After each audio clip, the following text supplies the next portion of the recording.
नमस्कार। Evening report में आपका स्वागत है। आपके साथ मैं हूं भुवन शर्मा। हरियाणा में लड़कियों के भविष्य को संवारने और बेटियां कभी बोझ नहीं होती है सीख देने के लिए पानीपत में केंद्र और प्रदेश सरकार ने संयुक्त रूप से 2 दिवसीय राष्ट्रीय थीमेटिक सेमिनार का आयोजन किया। लेकिन क्या योजना बदलने से लोगों की मानसिकता में बदलाव आएगा? क्या प्रदेश में सिर्फ योजनाओं को चलाने से व्यवस्था दुरुस्त हो पाएगी? और सवाल भी यही है, बदली है योजना, क्या बदलेगी लोगों की मानसिकता? एक रिपोर्ट, फिर आगे चर्चा।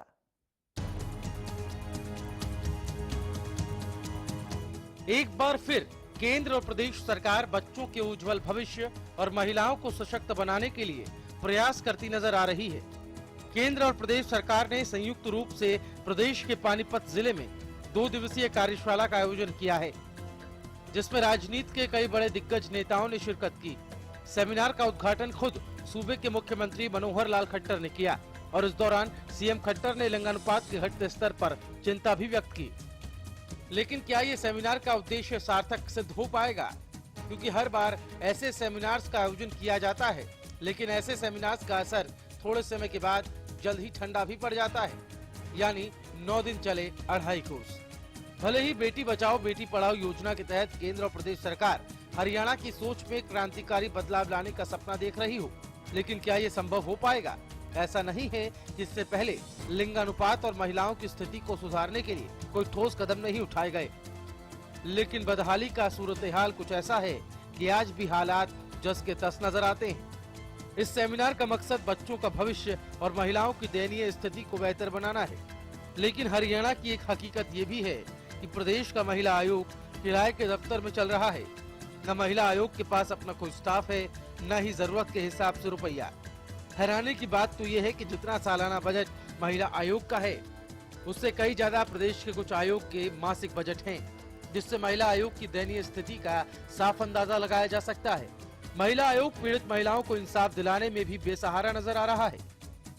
हाल ही में आई एक रिपोर्ट के मुताबिक महिला आयोग 9 महीने के अंदर आई कुल 575 शिकायतों में से केवल 229 मामलों को सुनवाई कर निपटा सका है, जबकि 346 मामले पेंडिंग थे।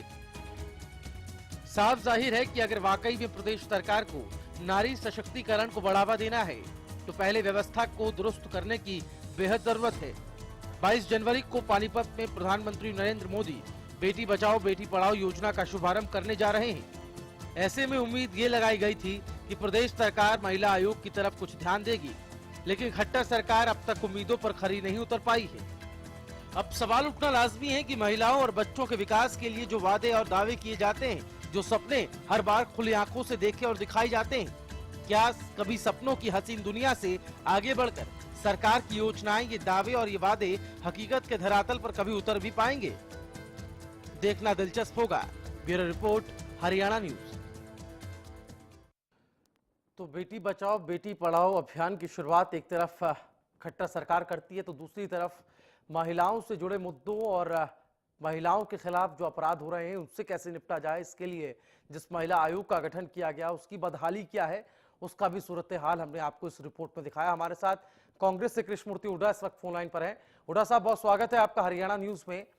इस बार बात बेटी बचाओ बेटी पढ़ाओ अभियान की, जिसकी शुरुआत 22 जनवरी से खुद प्रधानमंत्री नरेंद्र मोदी पानीपत इस योजना की बात की जा रही है। ऐसा नहीं है कि बेटी को बचाने के लिए, बेटी को पढ़ाने के लिए इस तरह की कोई नई पहल कोई सरकार ने की हो। इससे पहले भी आपके शासन में भी ऐसे ही कोई पहल जिसकी शुरुआत की गई थी, उससे पहले भी जितनी भी सरकारें आई, कहीं ना कहीं ये इनिशिएटिव हर बार लेते रहा गया। लेकिन जो आंकड़े हैं, 1000 पुरुष पर 857 महिलाओं का जो लिंग अनुपात है, वो अपने आप में बेहद शर्मनाक है, चिंताजनक है।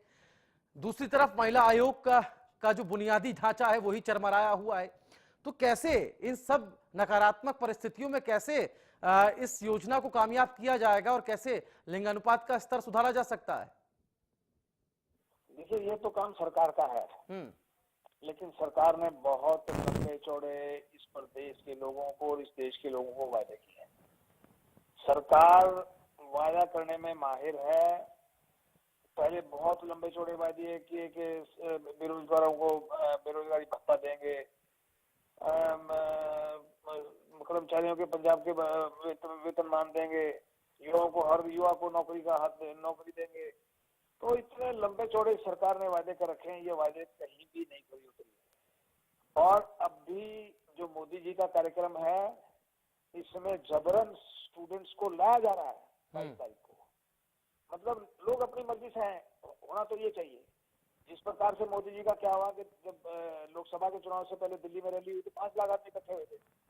अब दोबारा 10 तारीख को की तो 20,000, महज 20,000 आदमी थे। तो अब दिन पे दिन मोदी जी का भूत जो है उतरता जा रहा है। इनका जो लोगों पे बुखार चढ़ा हुआ था, इनकी हकीकत सामने आ रही है, क्योंकि 8 महीने में मोदी सरकार ने कुछ भी नहीं किया। एक धन जन योजना शुरू की थी, उसमें 1 रुपया किसी को इस सरकार ने नहीं दिया।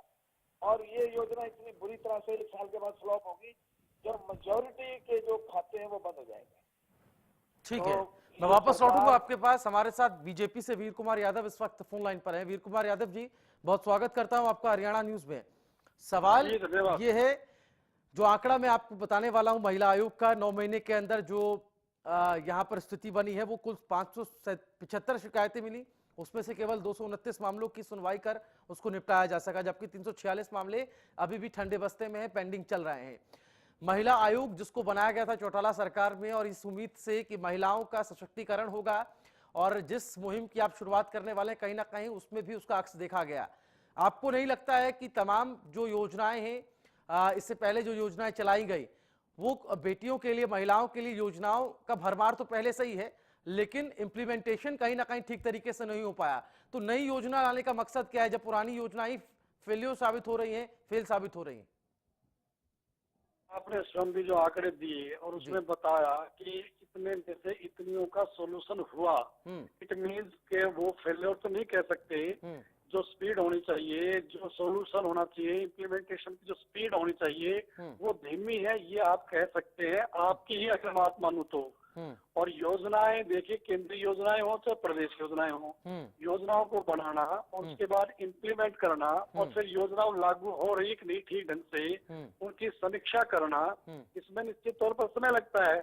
और इन सब के बावजूद भी ये जो योजना है, जिसमें माननीय प्रधानमंत्री जी भी आ रहे हैं, और जो ये 20, 21, 22 का सेमिनार है, जिसका हमारे परम मित्र हुड्डा साहब कह रहे थे कि जबरदस्ती बच्चों को लाया जाता है। अगर हम बच्चों को ही संस्कारित नहीं करेंगे, बच्चों को जानकारी नहीं देंगे, बच्चों को कुछ चीजें नहीं बताएंगे, युवा पीढ़ी की जानकारी में सब बात नहीं लाएंगे, तो अनुचित है। तो जबरदस्ती की बात तो उनकी तरफ से है, लेकिन सच बात यह है कि हमारा प्रयास है कि युवा पीढ़ी और विशेषकर विद्यार्थी संस्कारित हो, उनको हर प्रकार की समस्याओं से उनको अवगत करा जाए, ताकि वो समय पर निदान कर सकें जी। और इसमें कहीं जबरदस्ती नहीं हो रही। हमारा कहना यह है कि प्रयास है। और ये देखिए, पिछली सरकार में उन्होंने चिंता व्यक्त कर दी। खाली चिंता से बात नहीं होती, इस समस्या का समाधान कैसे हो, उसके लिए बाकायदा सेमिनार लगाया गया है, शिविर लगाया गया है, अधिकारियों को बुलाया गया है, अभिभावकों को बुलाया गया है, विद्यार्थियों को बुलाया गया है। वीर कुमार यादव जी, मेरा जो सवाल आपसे था, चलिए मैं उसको सीधा कर देता हूं। मेरा सवाल ये था कि बालिका बचाओ योजना, इंदिरा गांधी बालिका सुरक्षा योजना, ऐसी तमाम योजनाएं, अगर हम इतिहास के पन्नों को पलटे, हरियाणा में तो कई सारी योजनाएं चलाई जा चुकी हैं।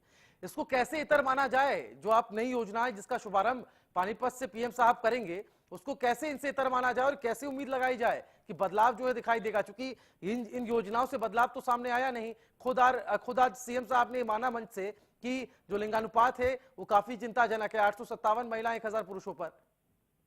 अगर पिछली योजनाएं नहीं सफल हुई, नहीं लागू हुई, तो उसका तो हम तो दोषी है नहीं। नहीं, आप दोषी नहीं है, लेकिन योजनाएं तो बनाई गई ना, उन योजनाओं पर करोड़ों रुपए बहाया भी गया। तो क्या नई सरकार उन योजनाओं, आखिर वो योजना क्यों फेल हुई, उसका मूल्यांकन नहीं कर रही है? क्या उसको ठीक पटरी पर नहीं लाया जा सकता है? देखिए, वो योजनाएं केवल कागजी योजनाएं थी, कोई उनका खाका तैयार नहीं था, ना उनमें कोई पैरामीटर इस प्रकार के थे। ये जो योजनाएं हैं, इसका बाकायदा समयबद्ध है, टाइम बाउंड है, किस प्रकार से इंप्लीमेंट होंगी, इसके लिए सेमिनार आयोजित किए गए हैं, अधिकारियों को प्रशिक्षित किया जा रहा है। चलिए, मैं आपके पास वापस लौटूंगा वीर कुमार यादव जी। मेरा एक सवाल और आपसे रहेगा, लेकिन उससे पहले मैं कृष्णमूर्ति हुड्डा के पास चलूंगा। कृष्णमूर्ति हुड्डा जी, कितने सहमत आप नजर आ रहे हैं वीर कुमार यादव जी की इन बातों से? क्योंकि मेरा सवाल ये था कि योजनाएं कई चलाई गई, उनका एक स्वरूप भी बना होगा, उनका एक ढांचा भी बना होगा, उस पर कैसे काम करवाना है, क्या क्या स्टाफ उसमें होगा, या फिर कितना उसकी योजनाओं में कितना खर्च आएगा, इसकी भी बकायदा प्लानिंग की गई होगी। तो करोड़ों रुपए तो खर्च किया गया, लेकिन वो जमीनी स्तर पर अगर उसको इंप्लीमेंटेशन ठीक तरीके से नहीं किया गया तो दिक्कत तो कहीं ना कहीं क्रियान्वयन में है ना, उसको दुरुस्त करना चाहिए बजाय नई पॉलिसी लाने के। देखिए, हरियाणा में सरकार नाम की कोई चीज नहीं है। जिस प्रकार से किसानों की दुर्गति हो रही है, सरकार बार बार कह रही है हमारे पास पर्याप्त। एक तो आप विषय पर चर्चा क्या करो, ये विषय पर जो होता नहीं उचित नहीं है भैया। आप बात हो रही है एक समस्या पर, आप देख लो, टेलीविजन पे देख लो, लोग लाइनों में लगे हुए हैं। वही हालत इनकी बच्चों की है। जिस प्रकार से इन्होंने बच्चों के बारे में किया है, वो भी इसी प्रकार से इनका फेल होगा। इनके बस का कुछ नहीं है। एक मैसेज हरियाणा की जनता में चला गया कि ये सरकार हर मोर्चे से विफल है, सरकार नाम की कोई चीज नहीं है। लेकिन कृष्णमूर्ति हुड्डा साहब, जब आप मौजूदा सरकार पर आरोप लगाते हैं तो आप पर भी आरोप लगते हैं, क्योंकि जो आंकड़े हैं वो आपने 10 साल, आपकी सरकार ने, आपकी पार्टी ने सत्ता में 10 साल शासन किया है हरियाणा के अंदर। महिला आयोग की स्थिति बद से बदतर होती जा रही है। 17 साल महिला आयोग किराए के ही जो है वो उस पर चलता रहा, और उसमें अपना स्टाफ महिला आयोग का है नहीं। महिला आयोग जिसको जिम्मेदारी महिला सरोकार से जुड़े मुद्दों को दी गई है, महिलाओं के भविष्य को सुधारने की जिसके पास जिम्मेदारी है, महिलाओं से जुड़े मुद्दों की जिसके पास जिम्मेदारी है, उसी का हाल खस्ता हालत में है। तो कैसे ये उम्मीद लगाई जाए कि महिलाओं का सशक्तिकरण इस प्रदेश के अंदर हो सकता है? इनको बताइए, वो टेन्योर इनका था, इनके कार्यकाल की बात है, वो उनके ऊपर जवाब दे जरा।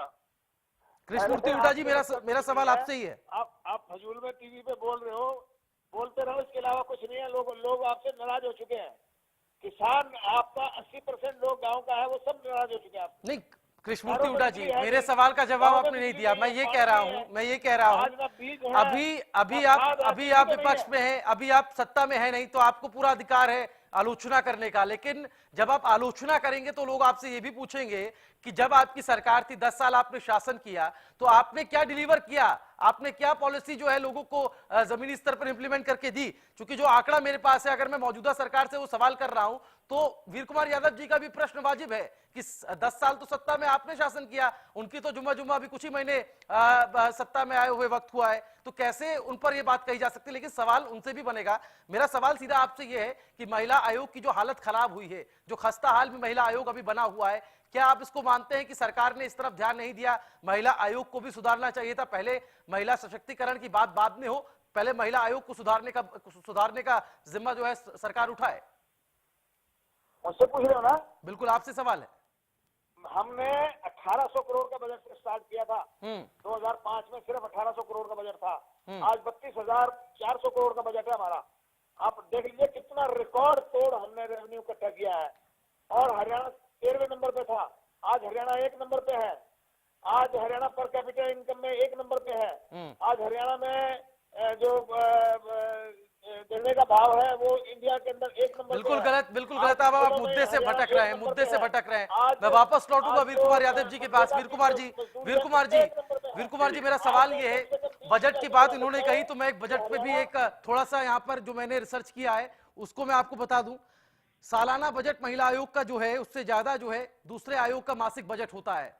क्या आपको नहीं लगता है इस पर सोचने की जरूरत है? मैं आपकी सरकार से भी सवाल कर रहा हूं। अगर आप बेटी बचाओ बेटी बढ़ाओ अभियान की बात करते हैं, योजना की बात करते हैं, तो जरा महिला आयोग की इस खस्ताहाल हालत पर भी नजर जानी चाहिए सरकार की। एक तो आप जब कृष्णमूर्ति जी संसद को बता दिया करो कि ये उत्तर दे दीजिए। आप महिला आयोग की बात पूछ रहे हो, पिछले टेन्योर की पूछ रहे हो, और वो किसान समस्या लेकर बैठ गए, तो विषय कुछ उस पर जवाब दे अच्छा रहता है। तो मैं हूँ चाहे वो चाहे कोई और हो।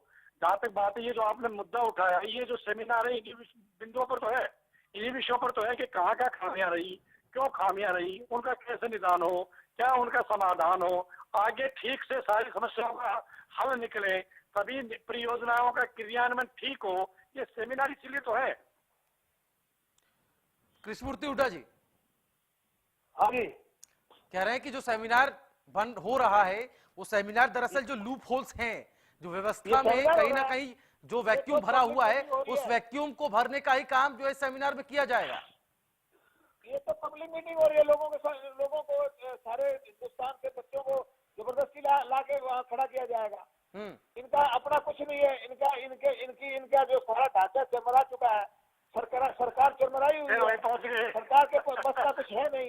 ये तो आखिर में हार के इन्होंने एक सर्कुलर जारी किया स्कूलों में कि जबरदस्ती लोगों को लेके आओ पानीपत के अंदर।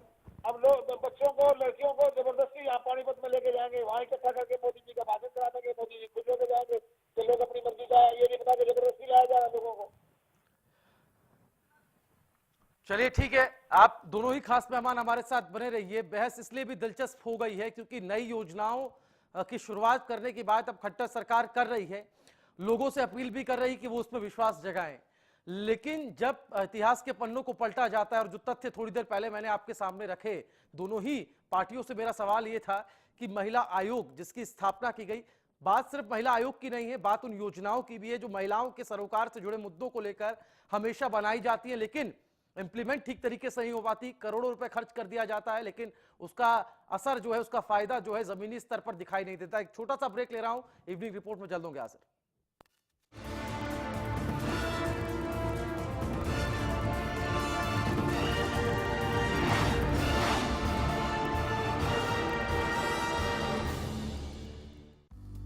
सिरसा में अब खत्म हुआ अंतर्राष्ट्रीय स्तर की शिक्षा का इंतजार।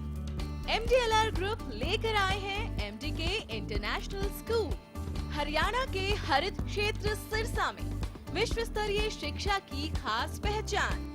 MDK international school Cambridge university London से जुड़े सिरसा के इस पहले रेसिडेंशियल कम डे बोर्डिंग स्कूल के डायरेक्टर हैं कैम्ब्रिज एग्जाम्स के आकलनकर्ता मिस्टर लॉरेंस फ्रे। विश्व स्तरीय शिक्षा के साथ MDK स्कूल में है एयर कंडीशन कैंपस और दूसरी आधुनिक जरूरी सुविधाएं, पुस्तकों से परिपूर्ण लाइब्रेरी और एक स्पेशियस कैफेटेरिया जिसमें बच्चों के लिए मिलेगा हेल्दी खाना। MDK इंटरनेशनल स्कूल की विश्व स्तरीय खेल एवं अन्य सुविधाएं आपके बच्चों का स्वास्थ्य एवं चहुमुखी विकास सुनिश्चित करती हैं। तारकेश्वरम धाम के नजदीक रानिया रोड सिरसा में। अधिक जानकारी के लिए संपर्क करें 9254136642 434445 या लॉग ऑन करें www.mdkinternationalschool.com। MDK International School, nurturing your future today। Haryana fresh शुद्ध घी का नाम बड़ा, शुद्धता की कसौटी पर खरा, घर के घी जैसा स्वाद मन भाए, जो भी खाए तंदुरुस्ती पाए। हरियाणा फ्रेश एगबाग शुद्ध घी, स्वाद घर के घी जैसा। हरियाणा फ्रेश शुद्ध घी। Largest campus, more than 1800 students, well-equipped workshops and labs, advanced courses, more than 30 PhD holder and experienced faculties. For more information, log on our website. Contact us for admission. Arni University, bringing ambition in life.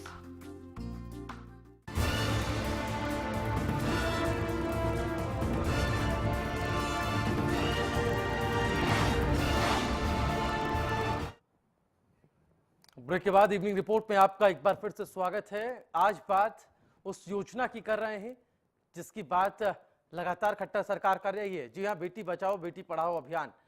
इस योजना की शुरुआत बाकायदा प्रधानमंत्री नरेंद्र मोदी 22 जनवरी पानीपत से करेंगे।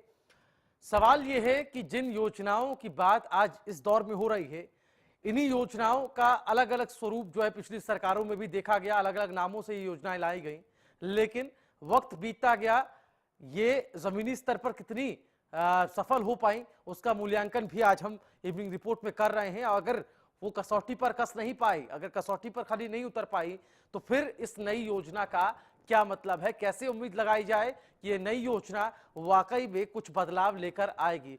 ये सीधा सवाल मैं वीर कुमार यादव जी से पूछ रहा हूं। वीर कुमार यादव जी बताएं।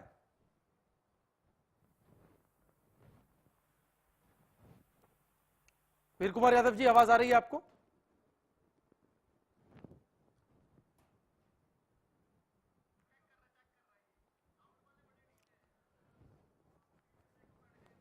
तो योजना बदली, क्या मानसिकता बदल पाएगी, ये बड़ा सवाल आज हम उठा रहे हैं। चूंकि महिला आयोग की भी बात ब्रेक पर जाने से पहले हो रही थी।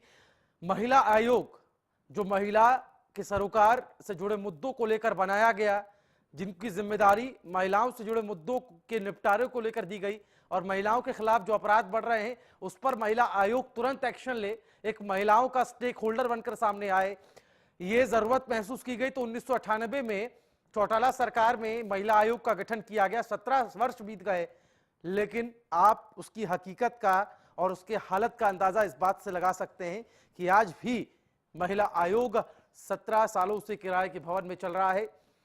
रूटीन के खर्चों के लिए भी आयोग के पास किल्लत है। 17 सालों से आयोग के पास खुद का कोई स्टाफ नहीं है। महिला आयोग के अध्यक्ष और उपाध्यक्ष के पास पीए तक नहीं है। जी हाँ, जो निजी सहायक इनके पास होता है वो इनके पास नहीं है। तो ऐसे में कैसे ये महिला आयोग काम करेगा और किस तेजी से काम करेगा, इसका अंदाजा आप लगा सकते हैं। 2 सहायक अधीक्षक हैं, वो भी महिला और बाल कल्याण विभाग से डेप्यूटेशन पर हैं, जबकि 7 अन्य कर्मचारी आउटसोर्स से नियुक्त किए गए हैं। तो खुद महिला आयोग को न्याय की दरकार है, तो ये क्या दूसरों को न्याय देगा? तो महिला आयोग की स्थिति इतनी दयनीय है। ऐसे में बात जब नई योजनाओं की करते हैं, बेटी पढ़ाओ बेटी बचाओ योजना की शुरुआत की जाती है, वो कैसे सक्षम और कैसे सफल हो पाएगी, ये अपने आप में फिर बड़ा सवाल उठ खड़ा होता है। क्योंकि बुनियादी ढांचा ही अगर आपके पास कमजोर है, अगर आपके पास वो प्लेटफॉर्म ही तैयार नहीं है जिस प्लेटफॉर्म पर चलकर आप इस योजना के क्रियान्वयन की बात करते हैं, तो फिर कैसे उम्मीद लगाई जाए कि ये योजना पिछली योजनाओं से इतर एक सफल योजना साबित होगी।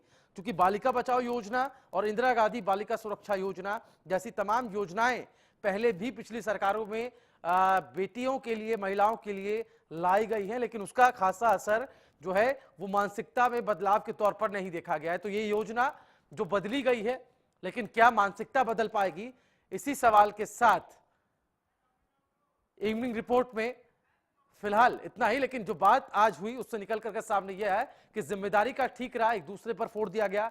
हर बात में, हर चीज में सियासत को जब ला दिया जाता है तो फिर उसका निष्कर्ष नहीं निकल पाता है, जैसा कि आज ही हुआ। फिलहाल इवनिंग रिपोर्ट में इतना ही, लेकिन हरियाणा न्यूज पर खबरों का सिलसिला लगातार जारी है। नमस्कार।